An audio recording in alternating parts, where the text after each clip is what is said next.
Evan Hale had lived on the interspecies station for 3 months, and in that time he had learned one important rule. If an alien said something was within acceptable parameters, it usually meant something very bad was about to happen. Tonight started normally, too normally. The lights in the shared apartment dimmed to the station's night cycle, casting a soft blue glow over the walls. Evan lay on his bed, scrolling through old Earth photos on his tablet, missing the sound of rain and traffic and things that did not hum quietly all the time. There was always the sound of air moving through vents, of distant machinery, of systems working to keep thousands of very different beings alive in one fragile metal shell. Outside his room, his roommate Kethra stood perfectly still. Evan knew this because Kethra always stood perfectly still when thinking. Kethra was tall, thin, and jointed in strange ways, with smooth gray skin and eyes like dark glass. Their species, the Trillari, were known for being calm, logical, and extremely strict about rules. That was why the exchange program loved pairing them with humans. Humans were not calm, or logical, or strict. The theory was that they balanced each other out. Evan had his doubts. There was a soft mechanical sound near his door. A click followed by a deeper hum that made the hairs on his arms rise. Evan frowned and sat up. "Kethra?" he called. No answer. The hum continued, low and steady, like the door itself was holding its breath. Evan slid off the bed and walked over. He placed his hand on the door panel. The surface felt warmer than usual. "Kethra," he said again, louder this time. "What are you doing?" The panel lit up red. Accesses restricted. The door display read. Evan stared at it for a long moment, then laughed once, sharp and confused. "Very funny. You can unlock it now." Silence. Then Kethra's voice came through the door speaker, calm and flat as always. "You must remain inside your sleeping chamber for the duration of the night cycle." Evan blinked. "What?" "This is not a request," Kethra continued. "It is a safety requirement." Evan felt a tightness in his chest that had nothing to do with fear yet, more like irritation. "You can't just lock me in my room." "That's against station rules, against every rule." "Yes," Kethra said. "I am aware. That made it worse." Evan pressed his palm harder against the panel. "Then unlock it." "No." Evan's irritation slid slowly into something colder. Kethra did not break rules. Ever. The first week they lived together, Kethra had apologized for breathing too loudly during a human sleep cycle. They followed regulations the way gravity followed mass. "Why?" Evan asked. There was a pause, not long, but noticeable. "Explanation would increase risk," Kethra said. Evan's heart picked up speed. Risk of what? Of you attempting to leave. Evan stepped back from the door. "Kethra," he said carefully, "are you telling me there's a threat on the station?" Another pause. "The station's alert systems are currently offline," Kethra said. "This condition is temporary." Evan's mouth went dry. "Alert systems don't just go offline." "They do," Kethra replied, "when someone takes them offline." The blue night lighting flickered overhead, just once. Evan looked up at it, then back at the door. "Who?" Kethra did not answer. Instead, Evan heard something else. At first, he thought it was the station settling, metal adjusting to temperature changes. That happened all the time. But this sound was different. It was too smooth, too deliberate. A faint vibration passed through the floor, like something heavy had moved far away, deep within the walls. Evan swallowed. "Kethra, what's in the station?" "Remain inside," Kethra said. Their voice was still calm, but Evan had lived with them long enough to hear the tension hidden beneath the words. "Do not panic." "Panic increases visibility." "Visibility to what?" Evan demanded. Silence. Evan paced the room, running a hand through his hair. His human instincts were screaming now. Not in fear, but in anger.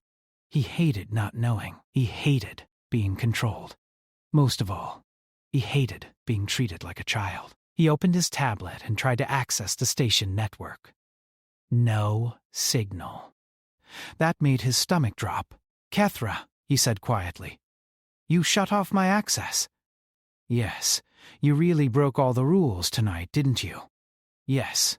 Evan stopped pacing. "You don't sound sorry?" "I am not." Another vibration passed through the floor, stronger this time. Evan felt it through the soles of his feet. The sound that followed was faint, like a whisper sliding through metal. Evan backed away from the door without realizing he was doing it. That's not normal station noise. "No," Kethra agreed. Evan took a slow breath. "Is it alive?" "Yes." "Is it dangerous?" "Yes." Evan laughed under his breath, a sharp, nervous sound. "Figures." He sat down on the edge of the bed, forcing himself to breathe slowly. Panic, Kethra had said, increased visibility. That was a strange thing to say. Evan didn't like the idea that something could see emotions. Kethra, he said after a moment. Why me? "Why lock me in?" There was another pause. Longer this time. "Humans," Kethra said, "are statistically difficult to predict." Evan snorted. "You don't say." "Your neural patterns do not respond as expected to threat stimuli," Kethra continued. "You experience fear, but it does not always control you." Evan frowned. "That's not exactly comforting." "It is," Kethra said. To me. Evan looked at the door, really looked at it. At the reinforced frame, at the faint shimmer of an active energy seal layered beneath the metal. Kethra hadn't just locked the door. They had turned Evan's bedroom into a shelter. Or a cage. The station lights flickered again, longer this time. Somewhere, far away. Metal screamed. Evan's heart pounded, but he forced himself to stay still. "Kethra," he said softly, "are you standing outside my door?" "Yes." "Why aren't you in a secure area?" "Because," Kethra said, "if it approaches this location, I must delay it." Delay it how? With my body if necessary. "That's insane!" Evan shouted. "You're a civilian!" Yes, Kethra replied. "And you were human." Evan stared at the door, anger flaring hot and bright. "Open it. If there's danger, we face it together." No. Another vibration rolled through the room. Close now. Too close. Evan could swear he felt something pass through the wall, like pressure without mass. Kethra's voice came again, quieter now. "It hunts awareness, thought. Fear. You must stay contained." Evan pressed his forehead against the cool metal of the door. "You should have told me." "Yes," Kethra said, "but then you would have argued." Evan huffed a humorless laugh. "You know me too well." For a long moment, neither of them spoke. The station hummed around them, fragile and strained. Whatever was loose inside it was moving closer, and every human instinct in Evan screamed to do something. Anything, instead of waiting. He clenched his fists and steadied his breathing. If panic made things worse, then he would not panic. If thinking made him visible, then he would think carefully. And if his alien roommate had decided that locking him in a bedroom all night was the best way to survive whatever was coming, then Evan Hale was going to make sure that decision mattered. Somewhere beyond the door, Kethra shifted their stance, planting their feet like a wall. And in the dark spaces between the station's walls, something listened. Evan did not know how much time passed. The station's night cycle lights stayed dim, and without his tablet or network access, minutes and hours blended together. He sat on his bed, with his back against the wall, eyes fixed on the sealed door as if staring at it hard enough could force it open. The humming in the walls never stopped. Sometimes it was soft, almost gentle, like air moving through pipes. Other times it grew deeper, stronger, vibrating through the floor and into Evan's bones. Each time it changed, his body reacted before his mind could. His muscles tightened, his breathing slowed. Every sense stayed sharp. Kethra had said panic increased visibility. Evan did not fully understand what that meant, but he believed them. A faint sound reached his ears, not through the walls, but through the door speaker. It was not Kethra's voice. It was a sound like static mixed with whispers, like several voices speaking at once but never forming words. Evan's skin prickled. "Kethra," he said quietly.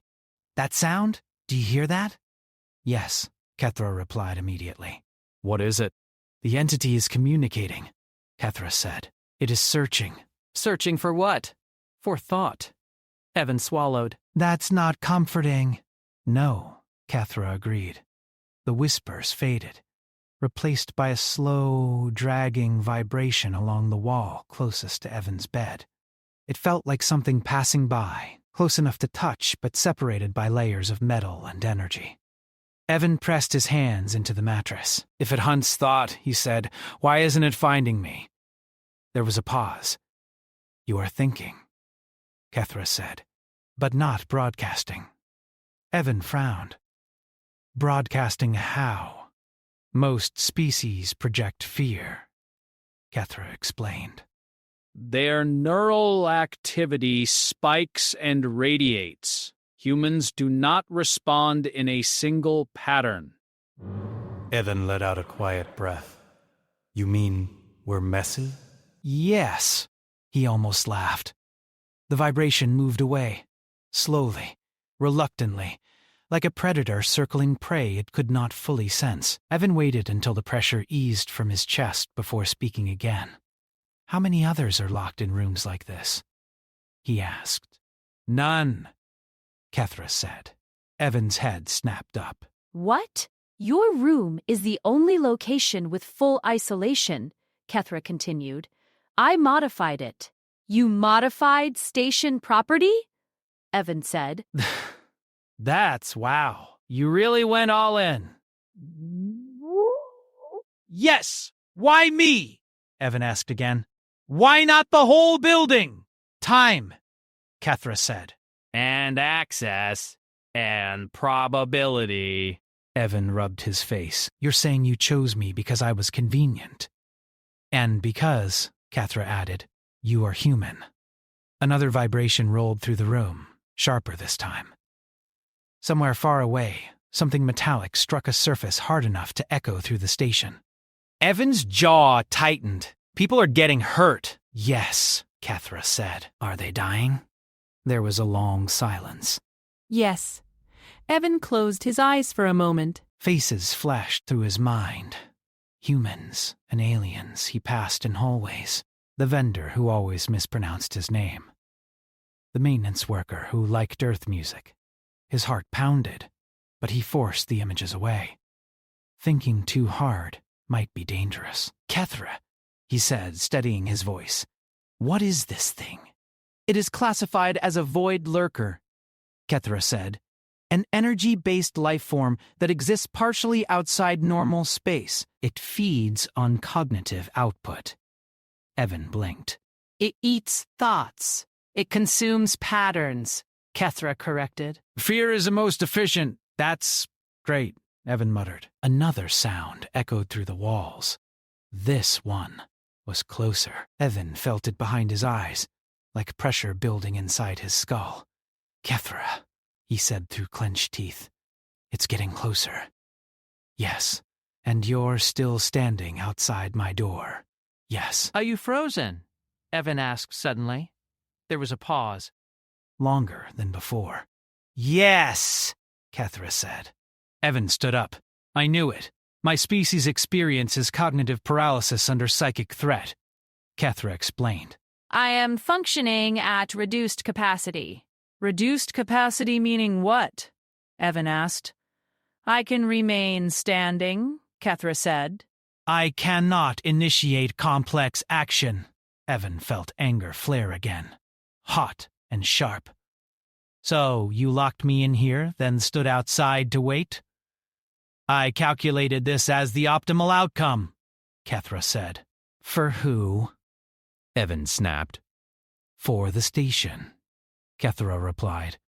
And for you. The whispers returned, louder now.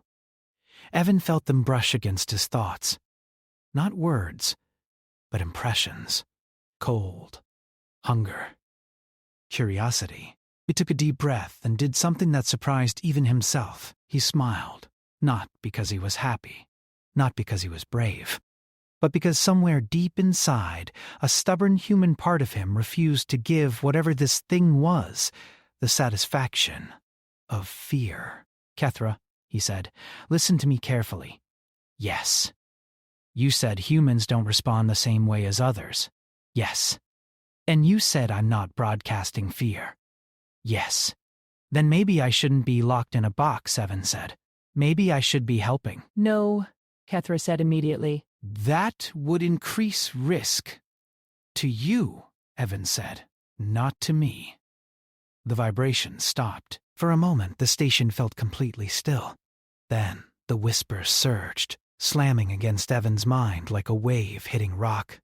His vision blurred, and pain flared behind his eyes. He staggered, but did not fall. He laughed instead.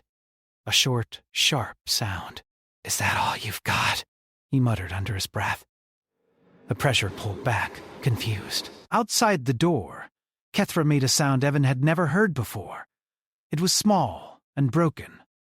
Not quite a word. You felt that, Evan said. Yes, Kethra replied. It attempted to probe you. And failed. Yes. Evan leaned against the wall, heart racing. Then opened the door. No, Kethra said, but there was hesitation now. Your exposure would increase, or it would distract it, Evan said. You said it hunts awareness. What happens when it can't understand what it's sensing? Silence. Evan pressed his advantage. You're frozen. You need something unpredictable. That's me. The whispers returned, circling now, like something pacing outside the room. Evan focused on mundane thoughts. The smell of coffee. The sound of rain. Old jokes. Bad movies. Anything but fear. Kethra, he said softly. You trusted me enough to break the rules. Trust me enough to help. The energy seal on the door flickered. Just once. Evan's breath caught. That's it. That's all I'm asking. The vibrations grew stronger, drawn to the change. The whispers sharpened, trying to dig in. Kethra's voice shook. If you leave this room, you may die. Evan smiled again, thin and determined. Welcome to being human. The door hummed louder now, systems straining as Kethra fought against their own paralysis. Evan could almost picture them outside, rigid and shaking, every instinct screaming to stay still. The entity pressed closer, sensing movement, decision, change. Evan planted his feet and waited. The door unlocked with a sharp, metallic click. Cold air rushed in, carrying a smell Evan could not describe, like burned metal and ozone. The hallway beyond was dark, emergency lights flickering weakly along the walls. Kethra stood just outside, taller than Evan remembered, their posture stiff and unnatural. It is aware of you now, Kethra said. Evan stepped forward anyway. Good, he replied. Let's give it something it doesn't expect. Behind the walls, something shifted, and for the first time since the night cycle began, the thing hunting the station hesitated. Not because it sensed fear, but because it sensed defiance. The hallway felt wrong the moment Evan stepped out of the room. The air was colder, heavier, like it pressed back against his skin. Emergency lights blinked along the walls, throwing long shadows that moved even when nothing else did. Kethra stood beside him, unmoving. Their limbs were stiff, fingers curled slightly inward, as if every muscle was fighting invisible pressure. Can you walk? Evan asked quietly. Yes, Kethra said. Avan. I can follow. I cannot lead. Evan nodded. That was enough. Another whisper slid through the corridor. Closer now. Louder. Evan felt it brush the edges of his thoughts. Testing. Tasting. He did not push it away. He let his mind stay loose, unfocused, jumping from one thought to another like static. The whisper hesitated. Evan smiled again. Just a little. They moved forward together, slow and careful. Each step echoed too loudly in the empty hallway. Doors on either side were sealed, most with manual locks engaged. Whatever was happening, people had hidden where they could. Why hasn't it attacked us? Evan asked. It is confused, Kethra replied. Your cognitive output does not match threat response models, so it doesn't know what I am, Evan said. It knows you are prey, Kethra corrected. It does not know how to consume you. That did not sound comforting, but Evan took it anyway. They reached an intersection where the hallway split into 3 paths. The whispers grew louder on the left side, like wind through broken glass. Kethra stiffened. It is near. Evan closed his eyes for a second and listened. Not with his ears, but with instinct. The pressure in his head pulsed from the left, but there was something else, too. A pull like curiosity. It's following interest, Evan said slowly. Not just fear. Yes, Kethra said. That is unusual. Then we use that, Evan said. Before Kethra could respond, Evan stepped toward the left corridor.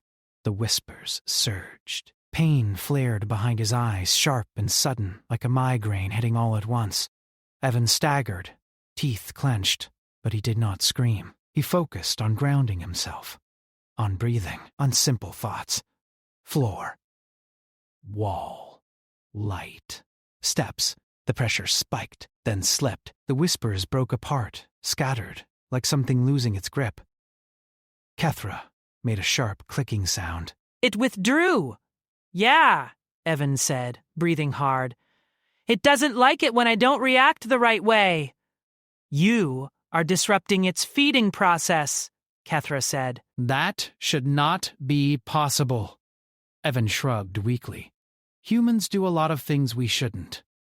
They continued forward. As they moved deeper into the station, the damage became clearer. Burn marks streaked the walls, not from fire, but from energy discharge. Panels hung loose. The hum of the station was uneven now, strained. A body lay near a junction ahead. Evan slowed. It was an alien, small and round-bodied, one of the aquatic species that used gravity suits to move on land. Evan swallowed. Are they... yes? Kethra said softly. Neural collapse? Evan looked away. His chest tightened, but he forced his breathing to stay steady. Fear would help nothing. Panic would help less. We can't just walk around, Evan said. We need a plan. Yes, Kethra agreed, but planning requires... I know, Evan said. Complex thinking, which you can't do right now. Yes. Evan rubbed his chin, mind racing in short bursts. He kept his thoughts fragmented, never staying on one idea too long, pieces instead of patterns. Where would it go next? Evan asked. The central processing ring, Kethra said. High density of cognitive activity. That's where command is, Evan said. If it gets there, station failure is likely? Kethra finished. Evan nodded. Then we stop it before that. How? Kethra asked. Evan looked around, eyes scanning the corridor, the walls, the flickering lights. He noticed something odd. The whispers grew quieter near broken panels and damaged systems. It avoids chaos, Evan said slowly. Not physical chaos, mental chaos. Yes, Kethra said. It prefers structured minds. Evan's lips twitched. That's its mistake. Another wave of pressure rolled through the hall. The entity was closer again, drawn by movement, by decision. Evan stepped forward, deliberately this time. He let his emotions surface. Not fear, but annoyance, defiance, a sharp human refusal to back down. The whispers slammed into him. Evan grunted, dropping to one knee. Pain screamed through his skull, but beneath it, he felt something else. Confusion, not his own. "It's hurting itself," Evan gasped. "Trying to read me." Kethra moved suddenly, catching Evan under one arm and pulling him back. The motion was awkward, stiff, but effective. "Your resistance is causing feedback," Kethra said. "It cannot process contradiction." Evan laughed breathlessly. "So my mess of a brain is basically poison to it." "Yes," Kethra said. "You are incompatible." The whispers recoiled, retreating down the corridor like a tide pulling back from shore. Evan pushed himself to his feet. "Then we don't run. We chase." Kethra stared at him. "That is irrational." "Exactly," Evan said. "That's the point." They moved faster now, following the fading pressure, not giving the entity time to settle. Each time it tried to probe Evan's mind, it pulled back faster, like touching something hot. As they approached the central processing ring, the station lights flared, then steadied. Systems strained under partial control. "We need to trap it," Evan said. "Somewhere it can't escape." "There is a containment chamber," Kethra said, "designed for energy anomalies." "Perfect," Evan said. "Where?" "Below the processing ring." The whispers surged again, stronger than before.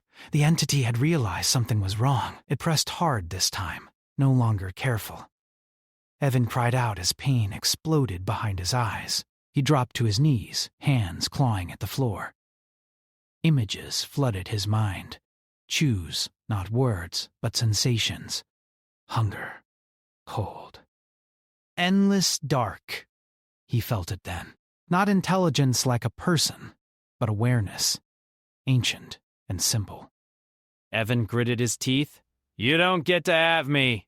The pressure peaked, then snapped. The entity screamed, not in sound, but in sensation. A violent rupture of intent. Evan gasped as the pressure vanished. He collapsed forward, breathing hard, sweat dripping from his forehead. Kethra knelt beside him, movements shaky but determined. "You injured it," they said. Evan laughed weakly. "Guess it wasn't ready for a human brain." The station shuddered as something passed through the walls in retreat. Kethra looked up, eyes wide. "It is fleeing toward containment." Evan pushed himself upright, ignoring the pounding in his head. "Good. Let's make sure it doesn't leave." They reached the containment chamber controls minutes later. The room was dark. Emergency power only. The air buzzed with energy. The whispers returned, desperate now, scattered, no longer smooth. The entity hovered near the chamber, uncertain. Evan stepped forward, drawing its attention. He focused on one thing only: choice. The entity lunged. Evan felt it hit him like a wave, tearing through his thoughts. Trying to lock onto something solid, he let his mind fracture, jump, spin. Memories, jokes, anger, stubbornness, all colliding. The entity screamed again. "Kethra!" Slammed their hand down on the control panel. The containment field activated with a deep, steady hum. The whispers were cut off mid-surge. Silence fell, heavy and complete. Evan collapsed backward onto the floor, chest heaving. Kethra stood over him, shaking. Systems finally releasing their hold. "It is contained," Kethra said. "You succeeded." Evan stared at the ceiling lights, blinking slowly. "Told you," he murmured.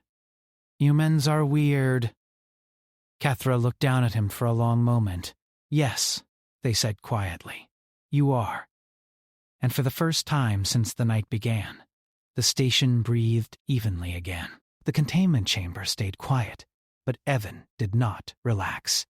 He lay on the cold floor, staring at the ceiling lights as they slowly brightened from emergency red to dull white. His head still hurt, a deep ache that pulsed behind his eyes, but the crushing pressure was gone.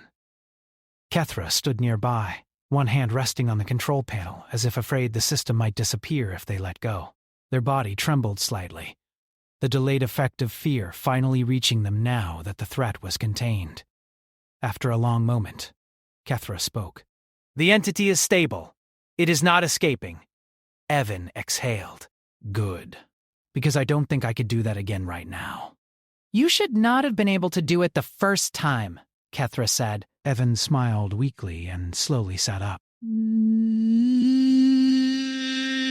"I get that a lot." The chamber doors slid open with a soft hiss. Footsteps echoed in the hallway beyond.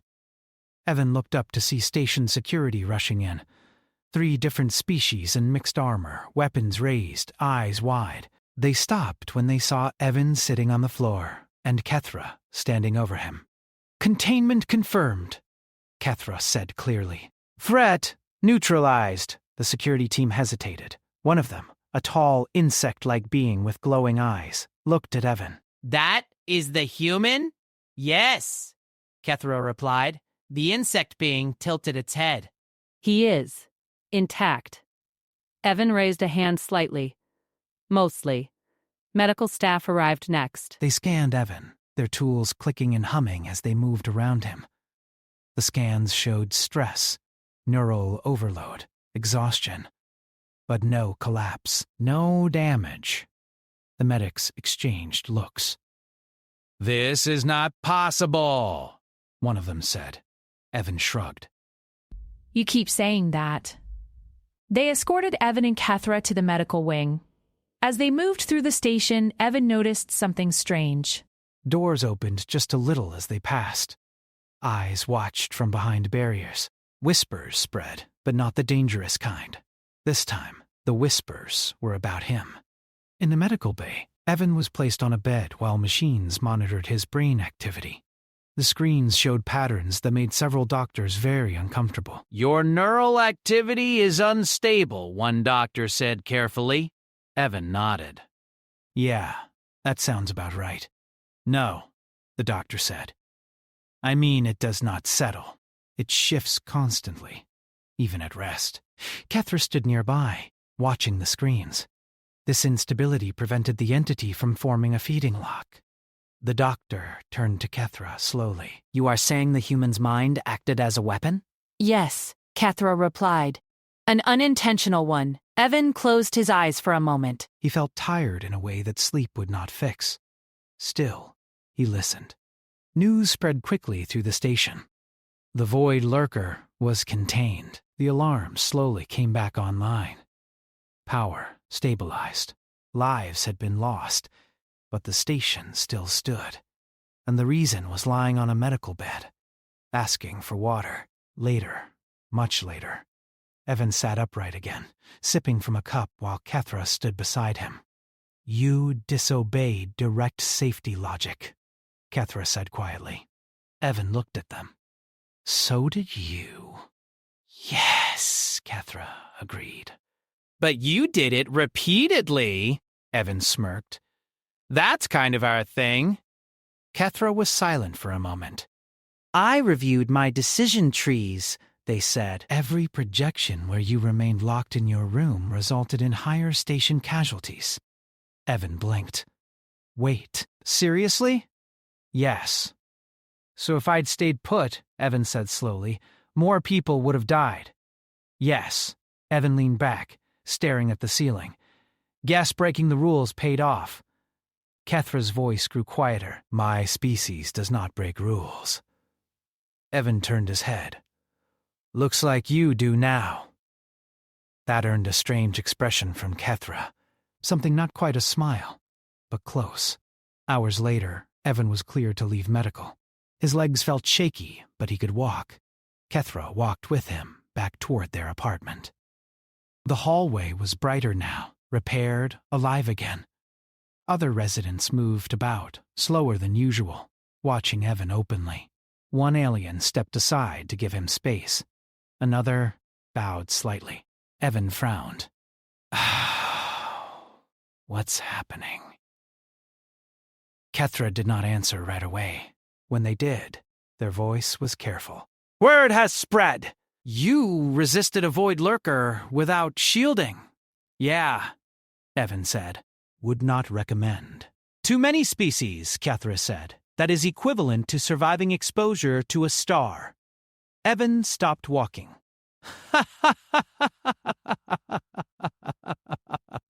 Dramatic. It is accurate, Kethra replied. They reached their apartment. The door opened normally this time.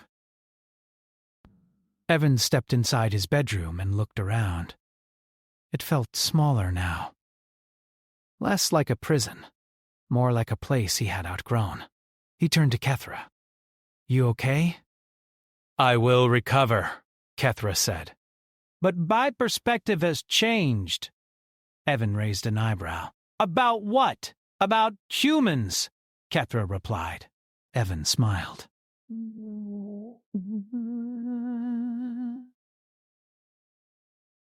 Alice touched its face promptly. That happens. Not long after, Kethra was summoned to a formal inquiry. Evan was invited too, though the word invited felt strange when it came from Station Command. They sat in a large chamber, surrounded by representatives of many species. The air was tense, curious. A senior official spoke. The Void Lurker has been classified as an extinction-level threat. Evan swallowed. It was contained, the official continued, because of human involvement. Explain, the official said. Evan shifted in his seat. He hated speaking in front of crowds. I didn't really do anything special, he said honestly. I just didn't react the way it wanted. That reaction is special, the official said. Kethra stood. Humans possess cognitive variability that cannot be modeled. Under psychic pressure, they do not freeze or collapse. They adapt. Murmurs spread through the chamber. Another official asked, Can this be replicated? Kethra paused. No, it is not a technique. It is a species trait. The chamber grew quiet. Then humans represent both a risk, the official said slowly, and a defense. Yes, Kethra replied. Evan felt a strange weight settle on his shoulders. The official looked at Evan again. Would you do this again, knowing the danger? Evan thought about the whispers, the pressure, the fear he had refused to give. He nodded. Yeah, probably. That answer sealed something Evan could not yet see. After the meeting, Kethra walked with Evan in silence for a long time.